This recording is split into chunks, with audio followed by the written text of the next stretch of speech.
From ancient civilizations to medieval kingdoms to our own modern society, conspiracy theories abound about those in control keeping powerful secrets from the people, from all of us. And while the allegations may vary, the overarching questions remain the same. What are they hiding? Why are they hiding it? And where is it hidden? Secret government warehouses. Where are they? And what secrets do they hold? You can't apply federal laws to a non-existent place. Tonight, an investigation to find out. How do people get in here? We'll travel the world looking for answers. From powerful Washington insiders. Could there be military bases we don't know about? At an abandoned military base in Montauk, New York, with investigator Richard Dolan. We're starting to see the disturbances already. In the skies above the legendary Area 51 in Nevada, with researcher Glenn Campbell. Helicopter 9660 Hotel, you familiar with that restricted airspace 3 miles to your west? All the way across the ocean to perhaps the biggest repository of history on Earth, the Vatican. Can we go into the actual archive now?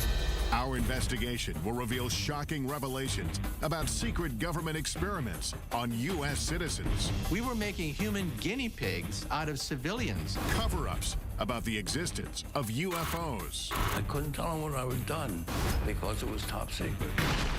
Potential evidence from a secret base that may provide proof the government has been hiding the truth about extraterrestrial life for decades. You're certainly not human. It's so unusual. It's like nothing I've ever seen before. We'll speak to informants who divulge details about what's hidden and where. There's thousands and thousands of underground tunnels. And for the first time on network TV, bring you footage purportedly smuggled out of Area 51 of an extraterrestrial. Travel with us on a global expedition to find the truth about secret government warehouses.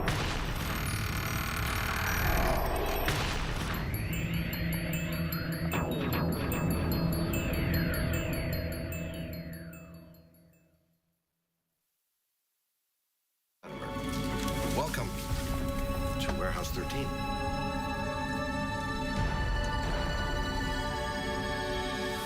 The secret government warehouse. It's a concept portrayed in pop culture that has intrigued audiences around the world for generations. What is this place? Officially, K39ZZZ on the North American grid. But I like to think of it as America's attic.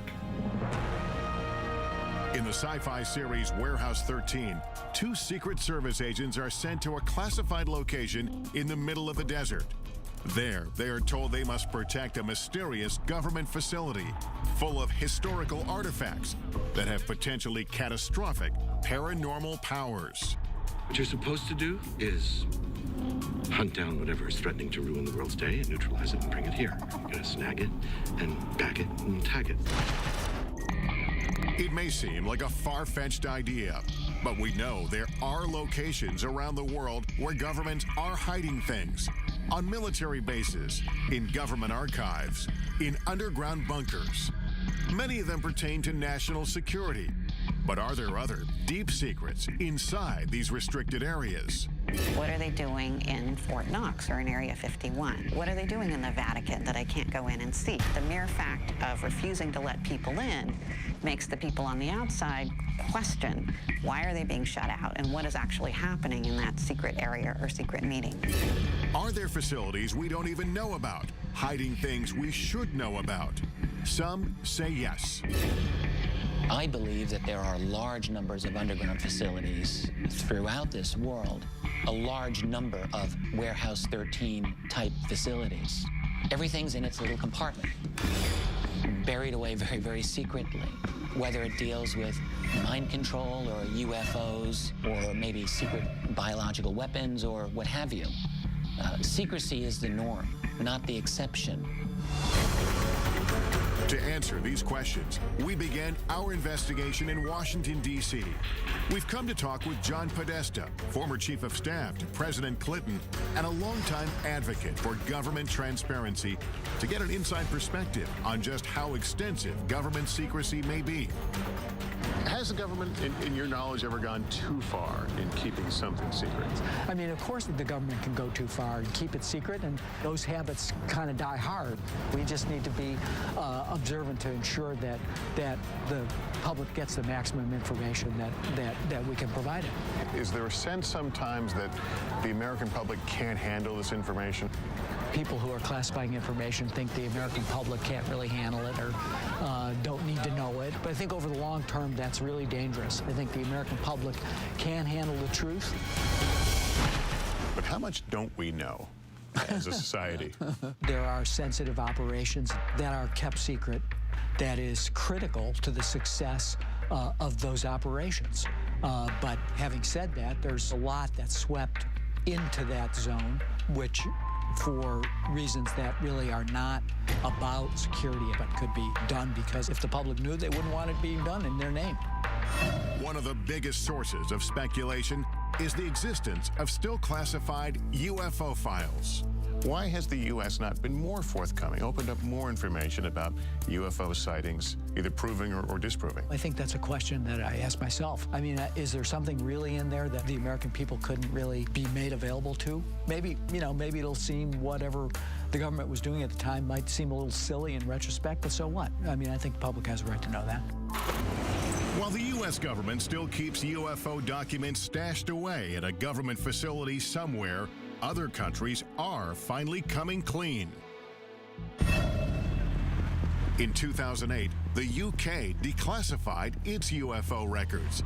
And for the first time, witnesses, including members of the U.S. military, have been able to publicly come forward with their stories. I couldn't tell them what I had done because it was top secret. Milton Torres is a retired U.S. fighter pilot. In 1957, while stationed in the UK, a strange assignment came over his radio. They informed me that this was going to be an active firing mission. Then they said, this is an unidentified flying object. We want you to shoot this thing down. When Torres reached the designated coordinates, a giant object appeared on his radar screen. It was doing maneuvers that I couldn't follow. It would stop and then take off, right angles. I got in, within 20 seconds to go, when all of a sudden it just disappeared. I mean, it took off something like 10 times the speed of sound. This is faster than anything we have on the drawing board. I was afraid for my life. Torres returned to base and was ordered to never reveal what he saw in the air. They said that this mission has been declared top secret. You're not to discuss this with anyone, not your wife, not your commander, not anyone. If you violate top secret instructions, you can go to jail. To this day, Torres does not know what it was he saw on his radar screen, but he has his suspicions. I don't think we're alone. And whoever built that machine knew a hell of a lot more than I did. Could stories like Torres's still be under lock and key within the U.S. government's UFO files? Even some politicians believe the answer is yes. Former Arizona Governor Fife Symington, who witnessed the unexplained Phoenix lights, believes it was a UFO and that it was covered up by the U.S. government. I witnessed a massive delta-shaped craft that silently navigated over North Phoenix. We want the United States government to stop perpetuating the myth that all UFOs can be explained away in down-to-earth and conventional terms. And Ohio Congressman Dennis Kucinich says he witnessed a UFO as well. Congressman Kucinich, did you see a UFO? I did. It was unidentified flying object, okay? It's like, it's unidentified. I saw something. Does the government know something about alien technology that it isn't telling us? I am convinced that our government has physical evidence, has answers, has information pertaining to the actual existence of UFOs. Many believe if there is evidence of UFOs, it is held deep underground here at the remote Air Force Base in Nevada, commonly known as Area 51.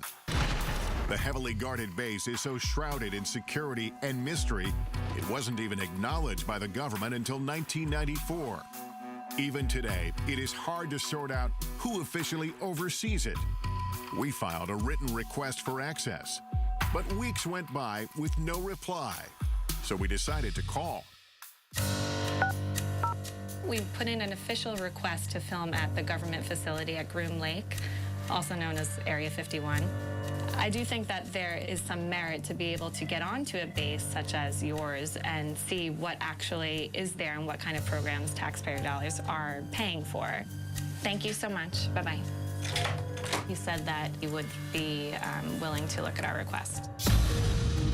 While we wait for a reply, we focus on another location steeped in lore. Camp Hero State Park in Montauk, New York.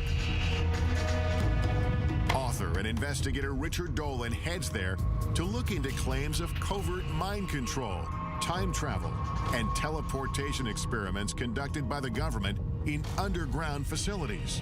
I want to find some kind of evidence to show that there may have been substantial underground activity around here. If we get that, maybe we can have another jumping off point for a further investigation. From 1942 to 1982, Camp Hero was a military base where servicemen were often on the lookout for enemy planes or submarines. But according to Stuart Swerdlow, the base also had a darker side. He claims that from 1970 to 1983, the government experimented on him at Camp Hero as part of a program he calls the Montauk Project. It was actually begun as a project for mind control, programming, genetic manipulation, and esoteric weaponry. Part of the Montauk Project involved time travel or opening up dimensional doorways from one point to another point. Swerdlow says he, along with thousands of other people, were taken off the streets and from their homes and brought to an underground facility at Camp Hero. The Montauk base on the surface was a derelict or old Air Force base. Underneath, there were 9 levels where the operations took place. There were centers where they would keep people sequestered. It may sound far-fetched, but the U.S. government conducting secret experiments on Americans without their permission is not. It has hidden programs from its citizens in the past and stashed away or destroyed the evidence. Like the medical research done for 40 years on poor black men in Tuskegee, Alabama. They were secretly mistreated for syphilis by the government in an effort to see how they would react. It's only one of the insidious programs uncovered over time. At the height of the Cold War, we now know that the United States military was using the American people as guinea pigs, basically releasing radiation into populated areas to see how fast radiation would spread. The military was experimenting on people without their permission, injecting people with plutonium, which is, of course, one of the most toxic chemicals known to science. They even gassed the New York subway system. But perhaps the most shocking programs involve mind control experiments carried out from the 1950s to the 1970s. The most infamous among them was MK-Ultra. MK-Ultra was a top-secret project to see whether or not mind control was a possibility. The military and the CIA began to look into the possibility of LSD, mind-altering hallucinogenic drugs that could brainwash people. Well, the consequences of this, of course, are enormous because this was uncharted territory. People went crazy. We were destroying people's minds. Retired Army officer Michael Bailey says he was one of the military's test subjects. They said the tests were safe. There was nothing to be scared of. Bailey was stationed at the Edgewood Arsenal military base in Maryland in the mid-1970s after volunteering for what he thought was a program to test uniforms and equipment. They explained that we were going to be testing equipment of the battlefields of the future, and it sounded exciting. But in fact, Bailey says he and hundreds of other soldiers were injected with LSD and other harmful drugs or exposed to dangerous gases to see how they would behave. we obtained this once restricted training video shot by the military, which shows some of the effects of the experiments conducted on their own men stationed at Edgewood. 6.5 hours after exposure time, the confused volunteer needed help as he attempted to traverse part of an obstacle course. At this point, hallucinations and other mental disturbances were evident. Looking back, Bailey believes his government betrayed him. You trusted the government, you trusted the Army. It was a bunch of lies. There was a lot of harm done at Edgewood Arsenal. More than 100 of these mind control experiments were conducted at military bases, in hospitals, and at leading universities like Princeton and Harvard. But these programs had some disastrous consequences. There were a number of suicides, a number of unsuccessful suicides. One man who had been dosed with LSD actually tried to commit suicide on his front lawn in front of his children and was in a what's commonly called a flashback state. The truth behind MK Ultra was only revealed in the mid-1970s. All the classified documents were ordered to be destroyed by the head of the CIA. But about 10 boxes of financial records were overlooked, and a small portion of the dark truth was uncovered. The thing about MK Ultra we have to remember is that we have very little information about the specifics of the programs, and that is because most of those records were destroyed. Without comprehensive records about who exactly was involved, some speculate that MK Ultra victims may have changed the course of history. The assassin of Robert F. Kennedy, Sirhan Sirhan, has been speculated for a long time to have been a mind control victim. At Harvard, it's interesting to note, one of the students involved in the experiments there was the Unabomber. If experiments like MK Ultra took place without public knowledge, is it possible the Montauk Project is another example of a government program that to this day remains classified? We only learned about MK Ultra by accident. It could so easily be the case that had all those records been properly destroyed, to this day, all MK Ultra would be rumor. When I think about that in connection with something like Montauk, it makes me think that it's just possible that the Montauk Project remains rumor because simply the guys running the security did a better job than they did with MK Ultra. Could the U.S. government have been conducting experiments inside secret underground bunkers at this retired military base? That's what Richard Dolan is hoping to find out. If the claims about the Montauk Project are true, that'll change everything about what we think we know about this world. And I have to say, if you're going to have a secret program, then Montauk is a great place to have it in a lot of ways. It's very remote.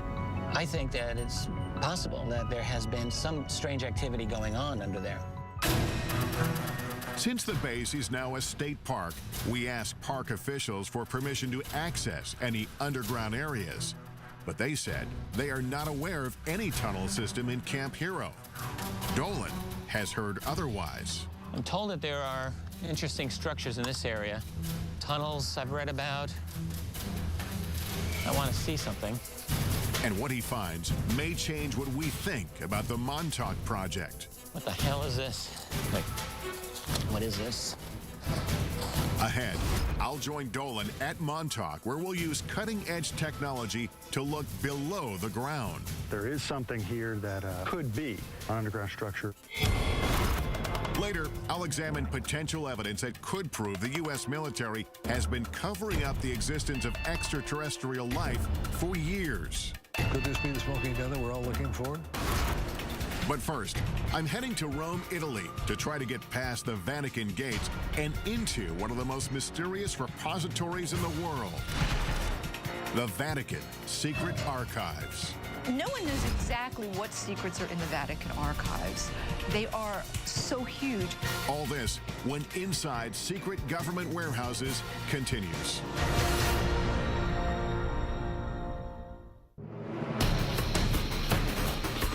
Our investigation into the world's most secretive warehouses brings us here to Rome, Italy, home to the smallest sovereign state in the world, but also one of the most influential, Vatican City. It is the headquarters of the Catholic Church and its 1 billion followers. And although its government rules over only 108 acres of land, the reach of its power has extended around the world. The Vatican is an intriguing place because it's the oldest continuously existing organization on the face of the earth. You can trace it back 2,000 years. The Vatican's role in shaping history is well documented, and some of it, like its support of the arts, is proudly on display here. It's one of, if not the greatest, repositories of art, history, tradition, theology, and written material in the world. It is a treasure trove. Behind me are the hallowed halls of Vatican City, and somewhere deep inside, the Vatican's secret archives. 52 miles of shelves holding thousands of documents. It is perhaps the richest repository of history in the world, and yet it is off limits to almost everyone. For years, scholars and citizens alike have wondered what's hidden inside. Is the Vatican guarding powerful secrets? No one knows exactly what secrets are in the Vatican archives. They are so huge, and scholars are rather limited in what they're allowed to look at. I don't know that we'll ever know everything that they have there. The secrecy and lack of access have stoked the interest of academics, writers, and even Hollywood. In the novel and later movie, The Da Vinci Code, it is speculated that the church might be hiding the truth about the bloodline of Jesus Christ. While in the movie Angels and Demons, an ancient document stored inside the archives holds the key to preventing a secret society called the Illuminati from exacting revenge on the Vatican. This way, please. The archives in the movie is a vast, highly secure, state-of-the-art facility filled with millions of documents. The chambers are hermetic vaults. Oxygen is kept at lowest possible levels. There's a partial vacuum inside. Could the real Vatican secret archives be a facility like this one? And could there be documents inside pertaining to explosive subject matter the church may want hidden? Like prophecies about the apocalypse, evidence of a supposed bloodline of Christ, exorcisms, or secret societies. Information that might alter our understanding not just of the church, but of history. Recent discoveries tell us yes. Vatican archivist Barbara Frale found a document buried inside that is key to understanding the Pope's role in the execution of the legendary Knights Templar. Many people believe that Pope Clement V led the investigation into the Templar Knights and disavowed them and led to their downfall. You have found a document. What does that document tell us about the story? In 2001, we found in the Vatican's secret archive an original parchment belonging to Pope Clement V, who asked for a secret hearing for the masters of the Templar Order, absolving them, as he was convinced they weren't heretics. Now we know that the Church never condemned the Templar Order, and that it was the King of France's act of violence and abuse to cause the closure of the order. Because this document was filed in the archives in a strange way, its existence remained unknown for hundreds of years. This makes me wonder, could there be other documents about other important pieces of history that have not been found? There are still millions of documents which are yet undiscovered in the Vatican secret archive. So what else might be hidden unintentionally or intentionally inside? Much of the speculation about what is intentionally withheld is about end-of-the-world prophecies, like the famous Third Secret of Fatima. It is one of the most well-known and important prophecies to Catholics around the world. The story goes that in 1917, a vision of the Virgin Mary appeared several times to 3 small children near Fatima, Portugal. Today, a site where thousands of the faithful flock each year. During her visits, the Vision is said to have shared 3 secrets about the future, but the Vatican only revealed the first 2. The first one was a vision of hell. The second one had to do with the end of World War I and the beginning of another great war shortly thereafter if Russia wasn't converted to Catholicism. But the third secret was with hell, leaving some, like Fatima researcher Christopher Ferrara, to wonder what it said. In 1960, for reasons unknown, the Vatican let it be known that the secret was going to be placed under seal forever. But on June 26, 2000, the Vatican finally relented under mounting pressure and published a vision. The announcement of a third secret made international news. For years, people speculated that the third secret was actually a prophecy about the end of the world. Today, before 500,000 followers, a Vatican official revealed the secret. The vision showed a bishop dressed in white, shot down by a burst of gunfire. According to the Vatican, the prophecy of the third secret was fulfilled on May 13th, 1981. That's when the Pope, interpreted as the bishop in white, was shot here on St. Peter's Square as he waved to the faithful from his vehicle. But there are those who don't believe that explanation. They believe the real third secret may still be hidden inside the Vatican, and that it contains an even more startling revelation. A revelation about a global crisis. The secret involves a crisis in the church and some kind of apocalyptic scenario that affects every man, woman, and child on the face of the earth. I've been granted rare permission to enter the archives with our cameras to see what's inside. The first thing I'm shown is kept in the head archivist's office, and it exemplifies the kind of rich history that's stored here. Explain what this document is we're looking at. This is the letter addressed to Clement VII from the Lords of the English Parliament, in which they ask the Pope to annul the wedding between Henry VIII and Catherine of Aragon. This led to the Church of England breaking away from the Catholic Church, did it not? Si. But not all the documents get such a grand display. Most of them are buried deep inside the main archives facility. The Archives Secretary General, Luca Carboni, has agreed to meet with me and take me into the heart of it all. Can we go into the actual archive now? We go to see the storage of the archives. Where the archives the storage.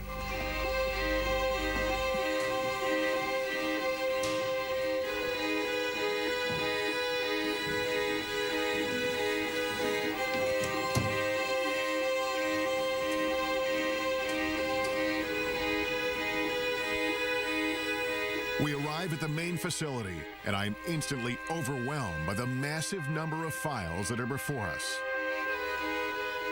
We are standing amid the history of the Catholic Church, but this is also an important part of the history of the world, isn't it? The Vatican Archives is important in the world, unique because we preserve a continuous chronological space of over 800 years, from 1198 onwards. Documents as varied as records of medieval families to letters from the brilliant astronomer Galileo, who had famous battles with church leaders of his time, live on these shelves. So you have a correspondence from Galileo. We have a simple letter to a cardinal from Galileo. So that's Galileo's signature. Galileo's signature from Florence in the 18th of December 1628. There is just so much here. Is it possible that there are things here that even the archivists don't know about? Yes, each day we discover something new or something interesting. When you use the term secret here... Okay, secret means private. Secret in this case doesn't mean things that no one can see. No, only private. Private, but off limits to all but about 1,000 researchers handpicked by the Vatican each year. It's not hard to imagine how documents can get buried in this vast warehouse, either accidentally or on purpose. The Secrets of Fatima, would we find something about the Secrets of Fatima here? No. Here is not preserved. If I don't remember, if I remember well, it's not here. But then, where is it? Are there other secure places within Vatican City? Even within this facility, there are areas that are restricted, like the Parchment Room, holding some of the oldest and most important documents. Can scholars and researchers come here? No. Only the staff of the Vatican Archives. All your parchment are kept here? We preserve 50,000 of single parchment in this room on 2 floors. The air feels different. Is the climate controlled here? Yes, it's under control. And what is in here? Here we have the famous Templar trials. The 3 meters of parchment rolls. But we can't see it? No, it's close. There's no doubt that this repository is one of a kind. But the Vatican has not shown us evidence to prove or disprove the rumors of secret documents being stored inside the archives. So we're headed to Montauk, New York, to look for clues into claims of underground mind control and time travel experiments. And later, we're going to some of the most heavily guarded military bases in the U.S. to investigate reports that proof of alien life is stored inside. All this when Inside Secret Government Warehouses continues.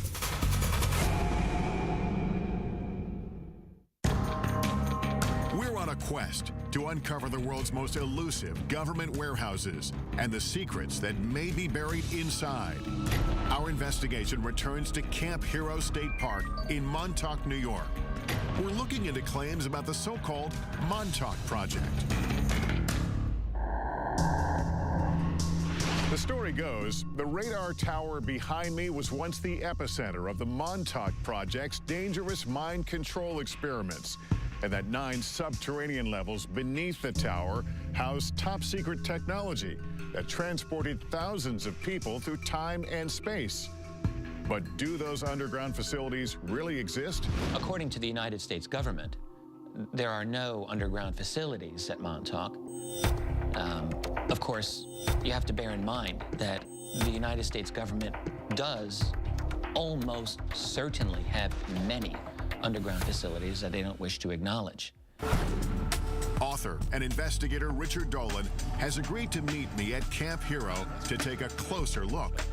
Can we establish there's something underground? The thing that I've been thinking about is it's impossible to establish the veracity of the claims of the people themselves, but if we can bring some kind of instrumentation to take a look below the ground, I'm thinking ground-penetrating radar, we might be able to find out one way or the other if there's anything that we can notice. At least confirm some parts of the story.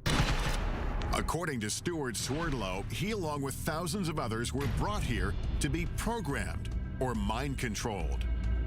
I was subjected to many types of experimentations, interrogations, indoctrinations. I was used in the time travel experimentation. To do this, Swerdlow says he was sequestered in facilities directly beneath the old radar tower. Deep underground, he says, there were 9 levels of rooms, and within those rooms was a device called the Montauk chair. Looked kind of like a dental chair that the person would sit on. There'd be a headset that would go over them. There were huge computer banks around that location. And there would be the psychic who would be sitting in the chair and generate thoughts electromagnetically into this device, which could be amplified and stored on the computer so that it could be amplified and transmitted. But mind control wasn't the only concept being tested at Montauk, Swerdlow says. According to him, they were also experimenting with time travel and teleportation using strange technology. It's like a huge mirror frame, and in the frame there is technology that creates vibrational frequencies that can match points in time and space, and you literally walk through.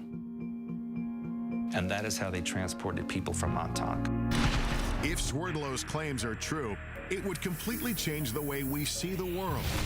Up to this point, time travel and teleportation have simply been concepts explored in pop culture, in movies like The Philadelphia Experiment and Back to the Future. But were teleportation and time travel experiments like these taking place at Camp Hero? We asked the military about the existence of these experiments and underground spaces at this former base. After speaking with several different departments and officials, we still didn't get a clear answer. But theoretical physicist Michio Kaku says time travel and teleportation are not possible with current technology. Claims about the Montauk Project talk about teleportation, time travel. But let's be blunt about this. The United States military, the most powerful military on the planet Earth, simply does not have enough energy to bend space and time into knots. Still, we know the government does have a history of experimenting on unwitting Americans, especially with mind control. So we've brought in the latest technology to help us determine if there's anything underground here. Jamie Harmon and Dan Welch are ground-penetrating radar technicians. The technology they have should be able to detect anomalies underground. I know this is ground-penetrating radar, but explain to me what you can do with this. This orange box here, this is the radar pulses going down into the ground. When they meet something with a different material property like stone or something metal, we'll get a reflection which will bounce back to the surface. So if you see a man-made tunnel or something, it would show up pretty clearly on that? Mm-hmm. It takes a little interpretation, but it will show up on the screen. Today, the area around the radar tower is completely off-limits, fenced off with warning signs. The park says it's because of concerns about falling debris, but Swerdlow says otherwise. The reason there's a fence around the radar tower is because underneath there is the main part of the Montauk base. They don't want people going in there. The entrance is sealed. But the park has granted us rare access to the restricted area surrounding the radar tower, with a stern warning not to get too close to the rusting satellite dish. It's pretty strong reflection. Our time here is limited, so we decide to split into two teams. Dolan goes to do a quick pass with his Geiger counter to see if there are any anomalies around the radar tower. It's basically reading at just under 10, which is very low. When he finds nothing strange, he goes to search for potential entrances into any underground spaces. Meanwhile, our ground-penetrating radar team gets to work surveying the area beneath the tower. Turn ourselves around here. And right off the bat, we start to get some strange readings. So, yep, we're starting to see the disturbances already. This is the very beginning of what we were expecting to see for the anomaly. So we know it starts here. Yep, and it's pretty strong. And we're looking at about 10 feet in depth. This being the surface here. So it's a very distinct start to it. Yeah. Mm-hmm. In the meantime, Dolan is canvassing some of the surrounding wooded parts of the park. According to Swerdlow, there's an entire network of underground tunnels throughout the area. On the old base, you do see manhole covers or just even entrances that are covered by metal plates. Allegedly, some of them, they say, are for sewer systems or rainwater draining and that kind of thing. But those were once escape hatches for the underground area. This is one of the many manholes that's said to be in this area. Got some water. There's a water pipe here. A ladder going down. It looks like it's been backfilled. All right, I'm gonna regret this, I'm sure. I want to see how deep this is. I don't know if they could have been designed as a water drainage. Maybe there's a lot of water usage at that facility. Why do you need a ladder going into a water drainage hole? Dolan finds several of these uncovered manholes, but they lead no further than 7 feet down. So he returns to check on me and the GPR team. and we are getting compelling readings. We did a number of passes right around this area here, and down about 10 feet or so, it looks like we're getting the surface of something interesting. But you're also seeing it's rather flat. Mm-hmm. It does have a nice flat surface to it. So, given this area here, the topography of this hill, how it slopes down, if something was flat, it might be more evidence that it could be, more man-made. In other words, it appeared that it could be a roof of something that even went below.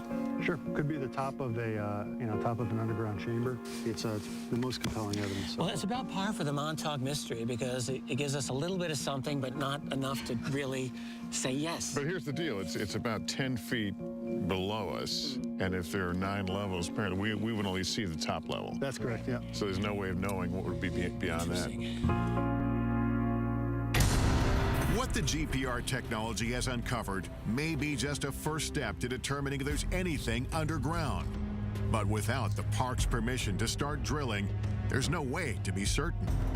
But that doesn't mean our investigation ends here. We still have one more place to look for proof of underground facilities in the area. The tunnel systems that exist under the town of Montauk and Montauk Manor still exist. These locations have tunnel systems that go towards the Montauk base. We've come to the Montauk Manor, an old hotel built in 1927, to see if we can find these supposed underground tunnels and whether they lead to Camp Hero 5 miles away. So what is this place? These are the access tunnels, like the foundation of the Montauk Manor, and building 27. And the tunnels go for quite a ways. Jimmy Hackett works at the manor and has been exploring these tunnels for decades. Have you gone through the whole route of this? I've gone through a big portion of it, but there's still some unexplored sections back there that I haven't been through. Have you ever explored Camp Hero? Yeah, I did. Actually, when we were younger, we played up there while it was actually a working Air Force base. We found, I don't know what you call them, but they were tunnel-like. We'd climb down metal rebar ladders into these square tunnels. Are those the manholes that we're talking about? These are different? Yeah. These are cement square with metal lids. And those are now sealed over? Yes. Yeah, I've heard they were filled with cement. But there are tunnels under Camp Hero? Yes. We start to make our way through these tunnels. They quickly get lower, narrower, and harder to navigate, with no end in sight. Well, we can get through here. Yeah, we can get through. Watch our heads. Yeah. A lot of cobwebs down here. A lot of cobwebs, it just keeps going. Turns around to the right. Oh, great. This could go on forever. Okay. Come on up here and take a look at this. We finally get to a point where it is no longer possible for 2 people to keep moving forward.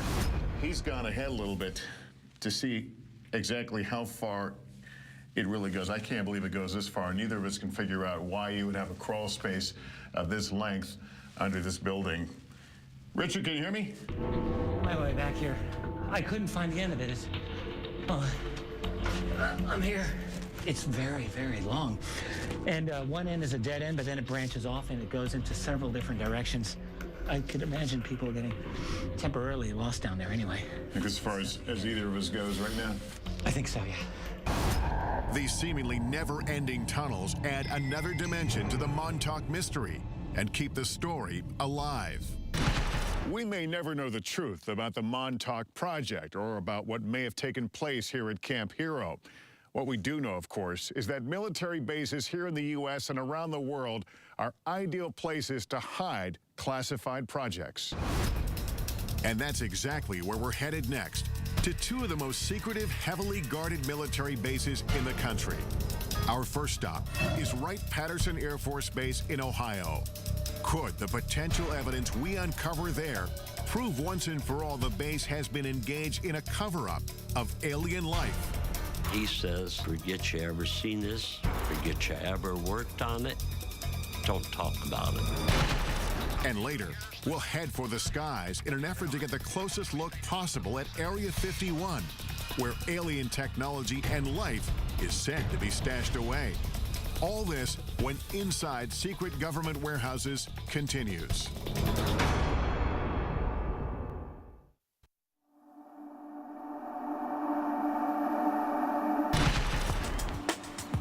Our search for the truth about secret government warehouses has taken us on a global journey. We've been to Montauk, New York to explore allegations of mind control and time travel experiments underneath an abandoned military base. And we've traveled across the Atlantic to delve into the depths of the Vatican's secret archives in search of answers to age-old mysteries. As our investigation deepens, we check in at our nation's capital, where we are still looking for answers and access. We made that request via fax 4 weeks ago, and we haven't heard anything back. We would love an opportunity to go to the facility and tour it. For weeks, we've been calling the Air Force requesting permission to get inside Wright-Patterson Air Force Base in Ohio and what may be the most secure military base in the United States, the legendary Area 51. Oh, you've never allowed visitors out there? After phone calls to multiple government agencies, we finally reach an Air Force representative who agrees to review our request one more time. Thank you so much. I would appreciate that. The Pentagon's reluctance to let us into these military bases only fuels our curiosity. Could they be hiding more than military secrets inside? And are there other bases, or even warehouses like the one depicted in the sci-fi series Warehouse 13 that we don't even know about? And that is exactly what we do here. Take the unexplained, and we just safely tuck it away in this supersized Pandora's box. Washington insider John Podesta says the idea of a central warehouse is a myth. There's, of course, not one single place that classified information is distributed across the country and across the globe. Could there be military bases we don't know about? Could there be places underground? Well, if we don't know about it, how do we know? Officials at Wright-Patterson Air Force Base decline our request for an interview. But we are able to speak with Congressman Michael Turner, who represents the Dayton, Ohio district where the base is located. Wright-Patterson Air Force Base is known as the largest Air Force base in the world. It has over 20,000 people who work inside the fence, largely in research and development. It has been involved in every plane for the military, starting with the Wright brothers plane, going straight through to stealth. Turner acknowledges Wright-Pat's classified research has inspired theories about extraterrestrial technology stored on base. Whenever you have a base, it's 8,000 acres and only 10 planes. There's a lot of research and development that's going on, and there's a lot of speculation. Speculation fueled in part by Wright-Pat's role in the infamous Roswell incident of 1947. The government has issued at least 4 different official explanations about what actually crashed in the New Mexico desert. And while theories may vary, certain facts are indisputable. A declassified FBI memo dated July 8, 1947, indicates the wreckage purporting to be a flying disc was secretly flown 1,500 miles to Wright Field by special plane for examination. After the Roswell incident, Wright-Pat became home to Project Blue Book, an official government investigation into UFOs. Well, I think people who were interested in UFOs certainly looked to the Air Force to have some kind of greater knowledge about what had occurred than merely those who had witnessed them and what their beliefs might have been. The Air Force investigated more than 12,600 UFO sightings. 700 of them remained unexplained when the government terminated the project in 1969. UFO author Donald Schmidt says Blue Book was flawed from the start. The true hardcore cases were going upstairs, we're going above Blue Book to something that we'll never know about. Retired Air Force Captain Robert Collins spent 22 years in the military, 6 of them at Wright-Pat. I had a top secret SCI, or Special Compartmented Information Clearance. Honorably discharged in 1988, Collins says he has come forward because he wants the military to stop covering up the secret UFO research he believes it has been conducting at Wright-Pat for decades. It It deals with all the black programs that the Air Force has, including all the classified, super secret reverse engineering programs for UFOs. There are witnesses who support Collins' claim and say they had access to extraterrestrial evidence on the base. According to one account, officials at Wright-Patt revealed the Roswell wreckage to an elite group of men from the prestigious Air War College who were sent there on assignment. Among them was a lieutenant colonel named Marion Magruder. He said they were trying to determine whether they were going to make public something that had recently happened. A fighter pilot in the Second World War, Magruder, known by his combat moniker Black Mac, was no stranger to military operations. But this mission was unlike any other.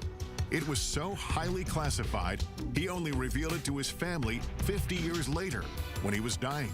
He said, I want to tell you that we're not alone. Magruder spoke vividly of a shocking encounter with an extraterrestrial being. I had quite a bit of empathy for him, and he said he was more humanoid than alien, but he had a much larger head, larger eyes, long, slender arms, thin little legs. He appeared to my father to be very sad. Magruder struggled silently with what he saw until the last days of his life. My father said we killed him because of the experiments and stuff. That had an incredible impact upon him. And it may be that his memories weren't all that haunted him. There would be some people come to visit him to discuss that situation with him. Whoever it was, and I never knew who it was very interested in making sure that secret was kept. The Air Force referred us to its 1985 fact sheet that addresses persistent UFO rumors. It says there are not now, nor ever have been, any extraterrestrial visitors or equipment on Wright-Patterson Air Force Base. Yet, over the years, questions have grown, suspicions sparked by testimony from former employees, including Robert Collins, who says underground facilities are strategically hidden throughout the base. Never find it unless you knew where to look. Coming up, reports of a complex labyrinth deep underneath Wright-Patt. And physical evidence allegedly from the base that may prove a government cover-up of alien life. I'm too old to worry about my reputation. And later, travel with us to the Nevada desert for an unprecedented investigation into Area 51. If the public ever really knew what happened at Area 51, they'd want to burn the place down. All this and more when Inside Secret Government Warehouses continues.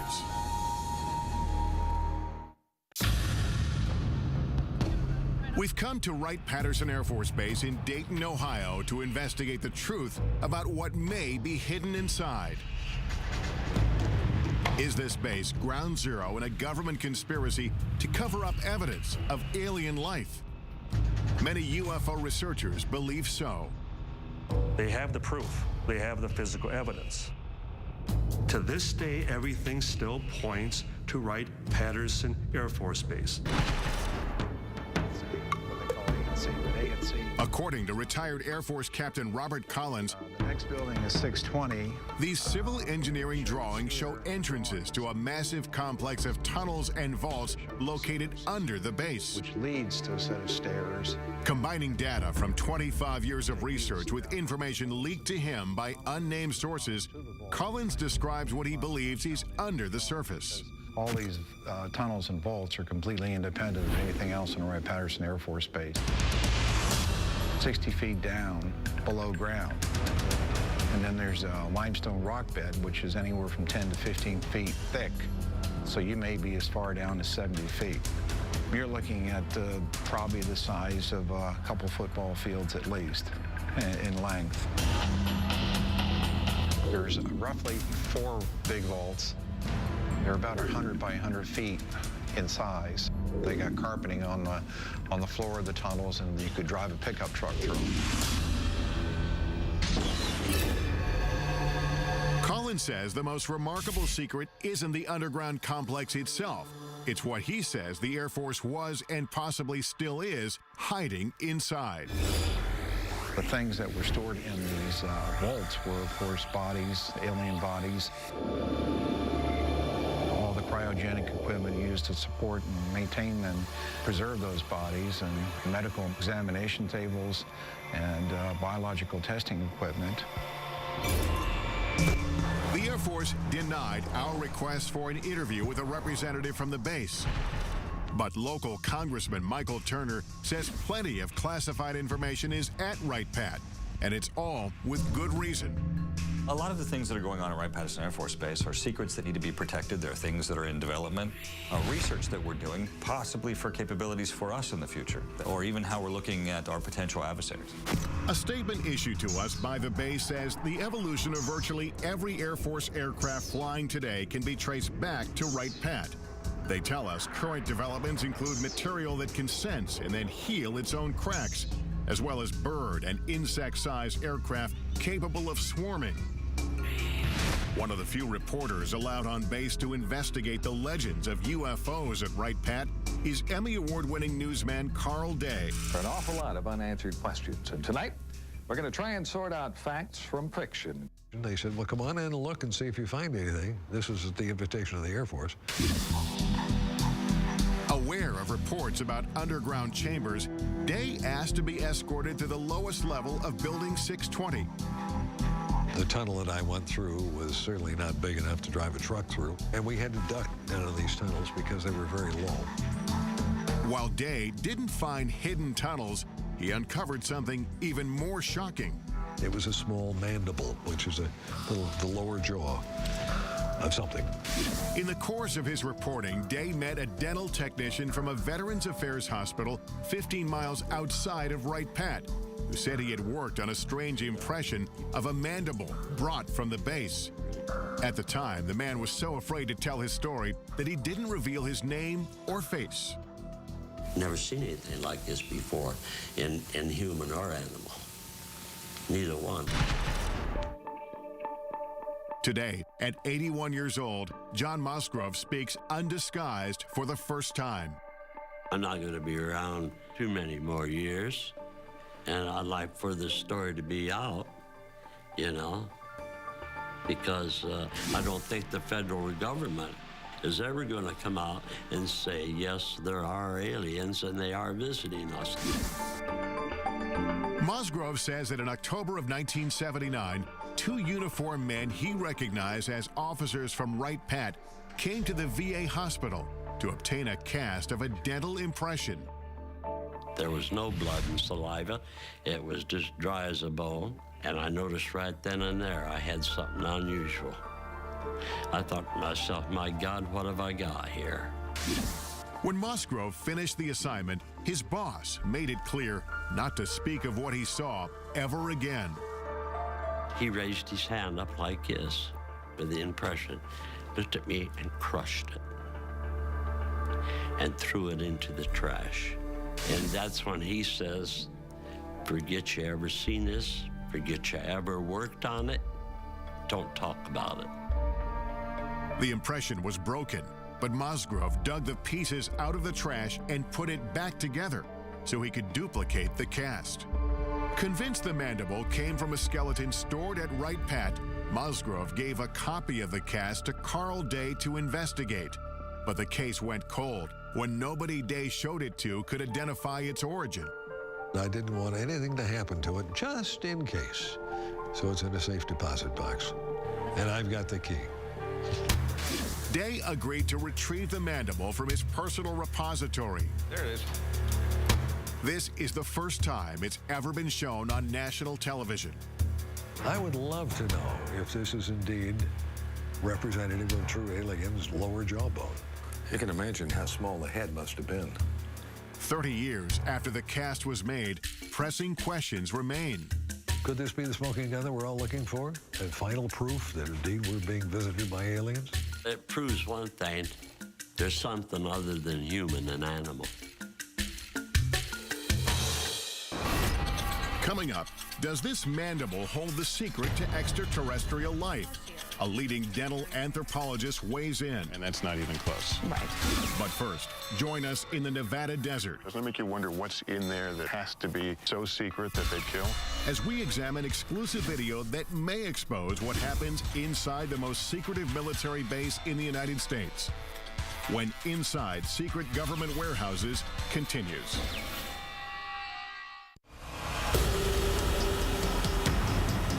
Our global journey leads us to one of the most mysterious military facilities on Earth.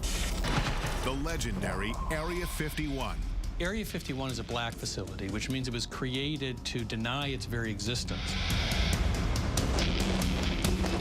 You can't even approach it. It's so heavily guarded.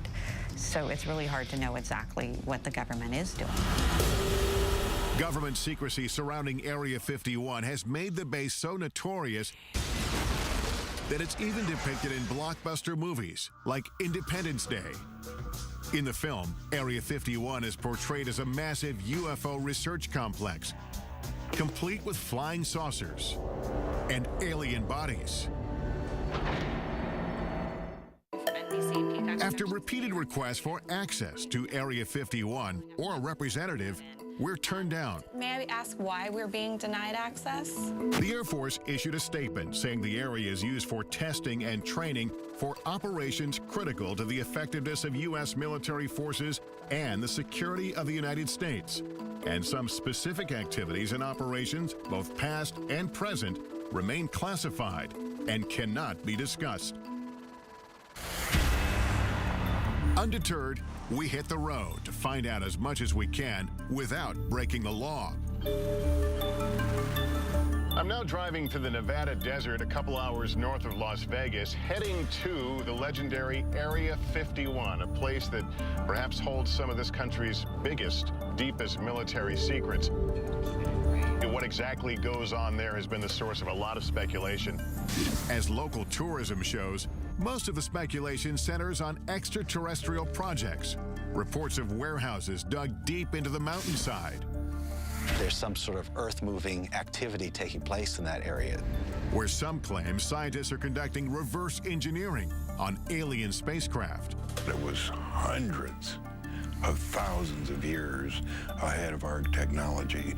And most shocking of all, potential evidence that may confirm extraterrestrials exist and may have been held on the base. All claims we'll look into in the course of our investigation here.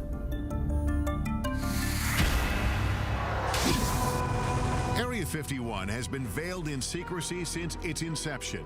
Established in 1955 as a covert test site for the U-2 spy plane, its purpose was to hide military projects. It was a place that was preoccupied with maintaining total secrecy. And secrecy then became its mission. The remote desert location, labeled number 51 on this 1950s map, seemed to be the perfect place for a black facility. But as the base infrastructure and activity grew, information began to leak out. The U-2 spy plane, the SR-71 spy plane, various stealth aircraft were all tested at this facility. And everything that we can see from the ground and the air indicates that this base is for aircraft testing. Despite full-scale Air Force operations on site, the government refused to acknowledge its existence. Not just initially, but for 40 years. Area 51 investigator and guide Glenn Campbell has been studying the facility since the early 90s. It was sort of like going to a drive-in movie. You could drive up and look down on the secret base that the government didn't acknowledge. I'm going to meet up with Glenn Campbell. Glenn and I first met up 16 years ago when I came out to this same desert trying to get answers about Area 51. This viewpoint we're heading to is Freedom Ridge. In this report I did back in 1994, we simply drove up a nearby peak and the entire facility was revealed. From our mountain vantage point, Dreamland is a collection of unremarkable buildings. Today, the military has expanded control over land around the base. A long time. So getting a good view won't be as easy. What will we be able to see today? Well, from the ground, we're not going to be able to see much. And I know you brought some so we have satellite photos. Increasingly better satellite imagery over the years. Some of this stuff is incredibly good. Look at these runways and things. It's still the best way to see it is from overhead. Yeah, the security of this place is part of the intrigue. That's what continues to raise the level of curiosity and even, you know, conspiracy theories. The security here is intense. Look around, it's a good place to hide. You know? It's a damn fine place to hide. Area 51 first gained public attention in the late 80s with an explosive claim made by a physicist named Bob Lazar. He said he'd been working on a top-secret project to reverse engineer alien spacecraft at a classified location near the base. He says, no, John, he said, I was in it, I touched it, it's real, it's E.T., it's nothing that we could have produced. Bob Lazar declined our request to be interviewed for this program, but referred us to his good friend John Lear, a retired pilot who flew missions for the CIA. I was the guy that exposed Area 51. Lear says he pushed Lazar to do a television interview revealing the government cover-up of alien technology. He said, yeah, just as long as I do it in shadow. The interview took place at Lear's home, and he captured the setup in this exclusive video. Taking pictures, that's Bob, that's his wife. In the interview, Lazar claims to have worked on flying saucers in a secret facility called S4. So covert, it's camouflaged by a mountain south of Area 51. John Lear describes S4 as Lazar explained it to him. S4 is an underground base. It just looks like a slope of a mountain, but actually they're hangar doors, and they slide up. So it looks like just part of the mountain is sliding up. And it would lead into a laboratory, and there was a set of hangars there. 9 hangars all together, and there was a flying saucer in each different one of them, and they were all different. Right, straight down the road. If the reports of flying saucers and reverse engineering are true, then could the government be using Area 51 as a warehouse for alien technology? Regardless of what kind of secrets the military is hiding inside Area 51, it's clear visitors aren't welcome. This is as far as we can go on public land. That's the first thing that strikes me. There's no fence, just a pair of signs. At first look, security at the base doesn't seem impressive. But soon, the complex layers of defense become apparent. I noticed tripods on the hill. Those are watching us. Cameras, they're looking down at us. They're looking at the road over there. You can't sneak by on this road. And if you miss that, you don't miss our friends up here on the ridge. Right. In the pickup truck. These guys are here 24 hours a day. Ground sensors, remote cameras, and private security around the clock. Yet the desert itself may still be Area 51's best protection. You know, when we came here, I expected to see a 15-foot barbed wire fence. There's no fence, just a series of these orange posts. These posts are the only marker that you're required to have in Nevada to mark a boundary line. They don't need a fence here. They've got 13 miles of empty desert to protect the base. Well, the sign's pretty typical. Warning, restricted area until you get to the bottom. Use of deadly force authorized. So we're actually 3 feet from being in a situation where we could be killed. Doesn't it make you wonder what's in there that it has to be so secret that they'd kill?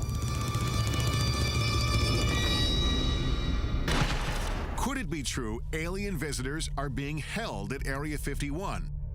Airing for the first time on network television, this video purportedly shows a live extraterrestrial on the base. He's apparently being observed by military workers through a glass partition. The source of the tape is a man who goes by the name of Victor. He won't reveal his identity for fear of retribution. Victor says the video was smuggled out when material from the base was being converted from analog to digital. He discussed the video with an altered voice in this 1996 interview. Approximately twice a month, they sit it down for a session that generally lasts from 3 to 5 hours. Victor claims the alien arrived on Earth in 1989 and was subject to regular interviews. In this session, He says the alien becomes distressed. He's checking for hemorrhaging around the eye sockets and in the nasal cavity. Victor believes the alien died in the mid-90s. We have no way to verify whether the video is authentic, but we'll take it to a creature effects expert in Los Angeles to test its plausibility. In the meantime, we scale a mountain in search of any sign of structures inside the restricted area. Point is to hug these orange markers. I don't even see the orange markers. There's but we know the orange markers are to our right here. We're losing daylight and only have orange posts to guide us.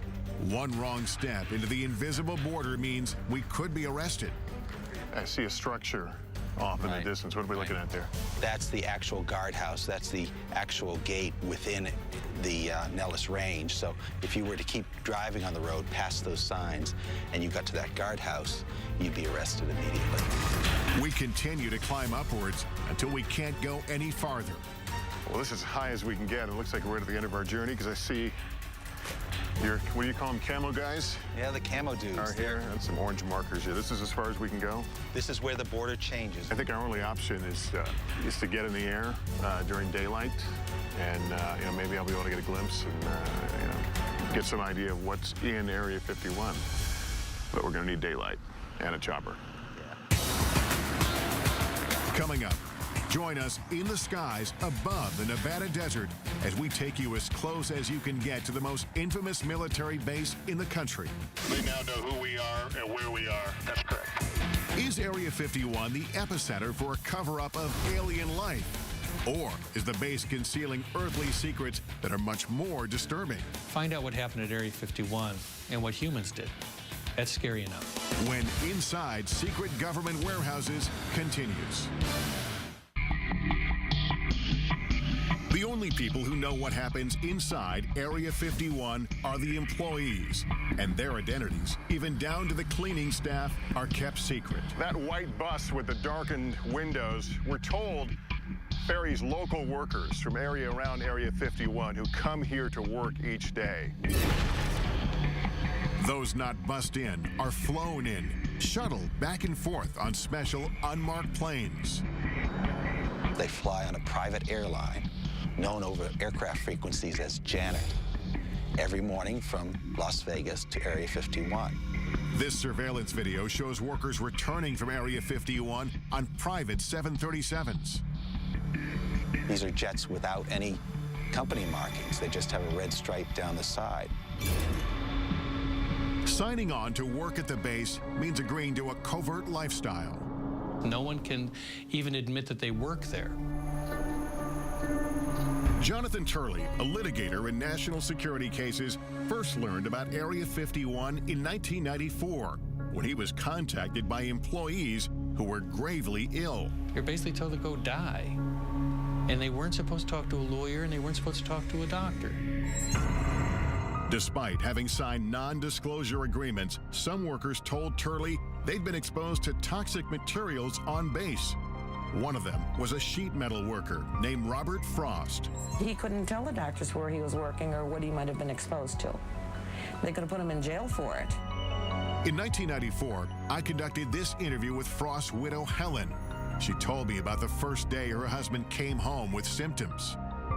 He walked in a door and he was screaming. I looked at him, his face was bright red, and all the skin was peeling off of his face. Turley filed a lawsuit accusing the military of poisoning Area 51 workers through blatant negligence by recklessly disposing of hazardous waste. They dug a football field-sized trench, and they would fill it every week with all types of hazardous and toxic wastes. And then they would just dump jet fuel on it and set it on fire. Though the base was operating in secret, Turley says the impact on some workers was difficult to hide. Many of them developed a strange condition that looked like fish scales on their body. This was taken just before he quit in March of '89. And then he had these large sores on his back. He had those all over his body. Turley's clients wanted to know what they were exposed to, but suing for information was a Kafkaesque task. At the time, the government denied Area 51 even existed. At one point, I just told the judge, Your Honor, I can take you there. I can point you to it. You can see it. How can it not exist as a matter of physics, let alone the law? Turley says it wasn't until he obtained satellite photos of the base that the government finally acknowledged some operations in the general area. They believed that they lived in a special place that was not reachable by federal law, that even killing someone, it was just simply not something to be held accountable for. Eventually, Turley filed several lawsuits on behalf of sick workers.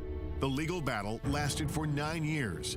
Some of his clients died during this time. The lawsuits succeeded in prompting the government to start conducting environmental inspections on the base as required by law. And as a result, the court found one of the cases to be moot. Another one was dismissed for reasons of national security. In the end, Turley's clients got no answers, and disclosure of the legal inspections prompted by the lawsuit was deemed subject to a presidential exemption. This means they can be kept from the public, and they have been to this day. This is a failure of immense proportions. It goes not just from the Air Force command at the facility, but extends all the way to the president himself. These were Americans. They had to be protected from their own government. Turley says all the stories about aliens at the base have provided the military with an ideal smokescreen. If everyone's looking for some galactic presence, they're not looking down on Earth for simple crimes. And so the government never really did try to kill the alien stories. They just wanted to kill the crime story. And so, public interest in Area 51 and its alien legends has endured. Tourists come from all over just to get a glimpse inside the border. There's all the signs and all the cameras watching you up in the hills and the guys in the trucks. It's like, okay, what do you really not want us to see that's back here? Like, what is it that you want hidden so well? Major land restrictions in the 1980s and 1990s have closed off nearly every reasonable land-based vantage point into the facility. So we concoct another plan. We really couldn't see anything from the ground, but we have another option. We've hired a helicopter, and we're going to go up and try to skirt around the restricted area and see what we can see. Campbell, pleased to meet you. The sky is also now the focus for investigator Glenn Campbell, as he prepares to monitor activity in the restricted airspace above the base with high-powered surveillance cameras. I have 3 cameras recording 72 hours worth of video. These 3 specialized cameras will record continuously and capture anything unusual overhead, day or night. The idea is have Bald Mountain on one side, have this small peak on the other side. Looks nicer. As we await the results, I head off to do some aerial surveillance of my own. All right. You Tom? I'm Tom. It takes several calls before finding a pilot willing to take us anywhere near Area 51. Well, these are restricted areas, and why they're restricted areas, they don't tell us. How close can we legally get? Well, it's recommended that you don't get closer than about 2 miles to the border. Are we going to tell them what we're doing? No, we're not going to tell them. We're just going to tell them we're going to be doing some flying, looking the area over if they ask. Let's do it. All right. Okay, here we go. Squad 4373 and ident. 4373 with an ident for 9660 Hotel. They now know who we are and where we are. That's correct. During our ascent, we overhear communications between air traffic controllers and the unmarked government commuter jets. Janet 267, Nellis control radar contact, maintain 15,000. That airplane he's talking to is one of the Janet airplanes, like an aerial bus service. Once we've flown over the highest mountain, Area 51 creeps into view. I can actually see it from here. We're probably about 10 miles from the border. But just as soon as the base is within sight, a warning comes over the radio. Helicopter 9660 Hotel, you familiar with that restricted airspace 3 miles to your west? 960 Hotel, affirmative. I'll be turning now. I won't get any closer than 2 miles to the restricted airspace. Copy that. It's clear that again, like on the ground, we're being observed. We are as close as we will be allowed to go to Area 51. This place is so restrictive that we legally can't even point our cameras in the direction of the base. We're at a little over 8,500 feet. It's a beautiful, clear day. This is absolutely the best view that anyone will be able to get of Area 51 from outside the restricted zone. I'm going to be able to tell you what I see as I look out. There are two what must be very, very large buildings, aluminum roofs. They shine very brightly. I can only surmise that they are hangars of some sorts. There are a number of lower-lying buildings. All of it seems to be along the edge of a dry lake bed. There is what appears to be a very long runway. Our investigation has revealed as much visible evidence of the base as legally possible from the ground and from the air. I'm guessing they're a little more comfortable when we're leaving this area. More than likely.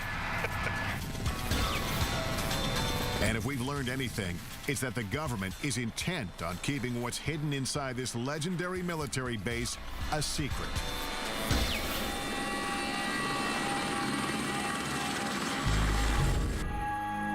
After 72 hours monitoring the sky, our video surveillance captures some anomalies. An eerie desert storm sweeps through the area. A bright light floats along the horizon after dark. And then we discover this glowing disc in the corner of the screen. Upon examination, the light turns out to be a car driving on the desolate road. The disc, however, remains unexplained. Campbell says it could be the moon. When you come to the desert and you look up at the night sky, you see more stars than you would ever see anyplace else. When you look up at all those million points of light, you got to be crazy to believe we're alone in the universe. Coming up, our investigation continues as we travel from coast to coast to analyze the evidence we've discovered on our journey. What will the purported alien interview video from Area 51 reveal? And could this mandible support theories of extraterrestrial life? It's like nothing I've ever seen before. Answers coming up next on Inside Secret Government Warehouses.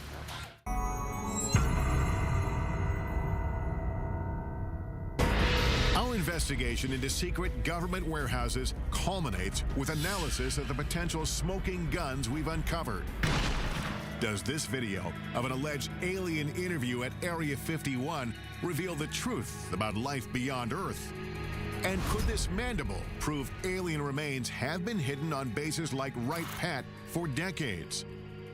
We'll explore all the possibilities with top experts, starting with one of the most sought-after creature effects artists in Hollywood.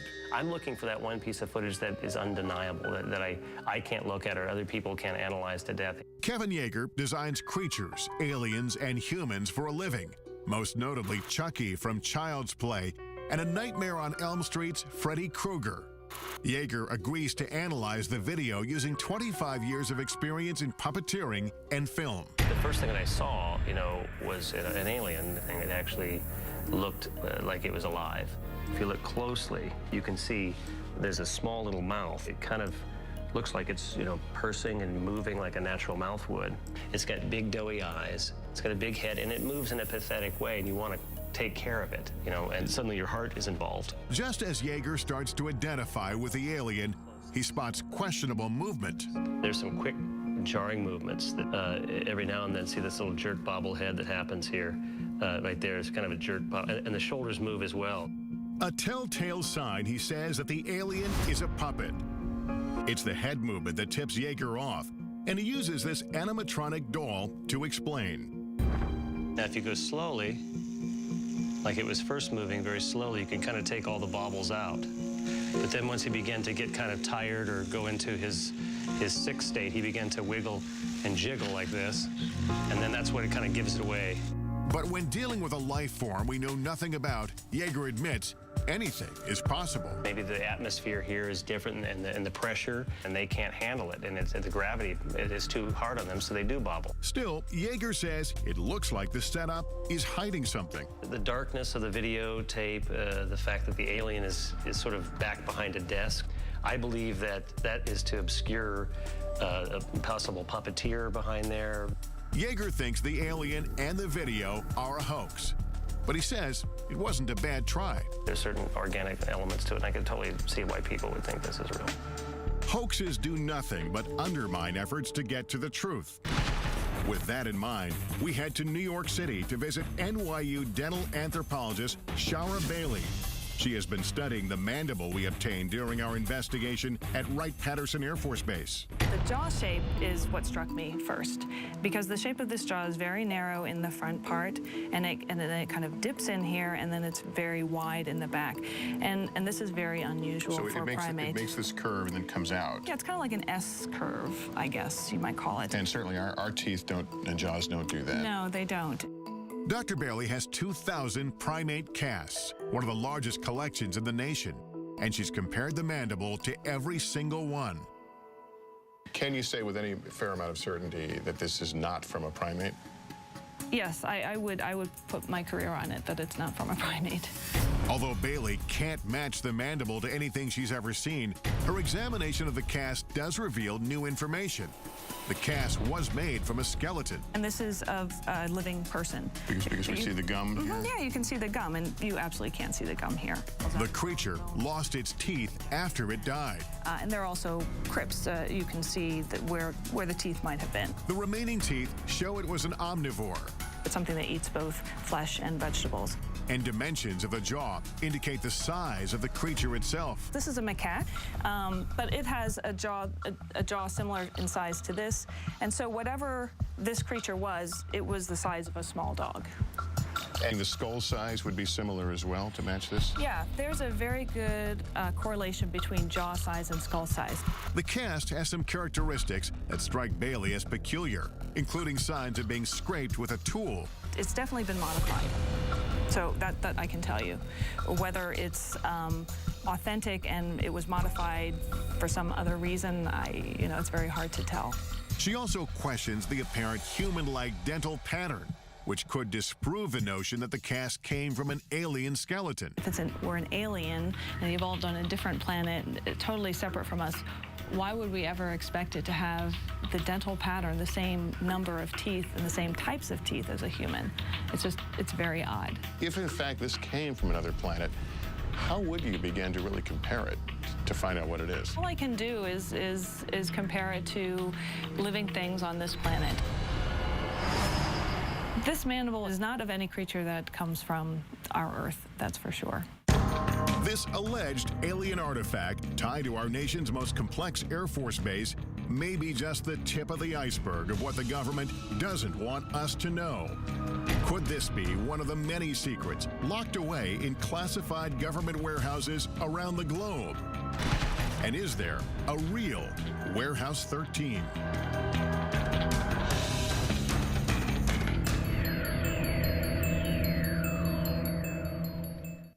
In the end, we can't say for certain what's below ground or hidden behind closed doors. What we do know is that there will always be information those in power don't want us to know about. And as a society, we have the right and the responsibility to keep asking, to keep pushing, to discover what they don't want us to know and why. I'm Lester Holt. Thank you for watching.